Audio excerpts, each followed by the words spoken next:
ایک علمی مسئلہ ہے، میں اس لیے اس بھرے جلسے میں وہ بیان کر رہا ہوں کہ میں یہ چاہتا ہوں کہ اب آپ کی اپنی زبانیں بھی کھلیں، آپ لوگوں سے بات کریں، آپ علماء دین سے پوچھیں یہ چیزیں حقیقت ہیں یا نہیں، اگر ہیں تو اب تک کیوں چھپا کر رکھی گئی، کیوں ملوکیت کا اسلام ہی کا پرچار آج تک ہوتا رہا ہے۔ حضرت عمر فاروق کا ایک اجتہاد تھا، جو ملک مسلمانوں نے بزور شمشیر فتح کیے اس کی زمینیں کسی کی انفرادی ملکیت نہیں،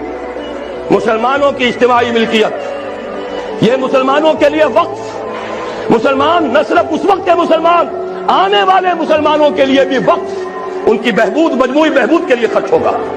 اس پر جو لوگ کام کریں گے وہ خراج دیں گے، چاہے مسلمان ہو چاہے غیر مسلم ہو۔ خراجی زمین قیامت تک خراجی رہے گی، چاہے بعد میں کہیں ہماری بدقسمتی سے، شامت اعمال سے کوئی غیر مسلم حکمران آ جائے، پھر اگر آزادی حاصل کی جائے، سٹیٹس نہیں بدلے گا زمینوں کا۔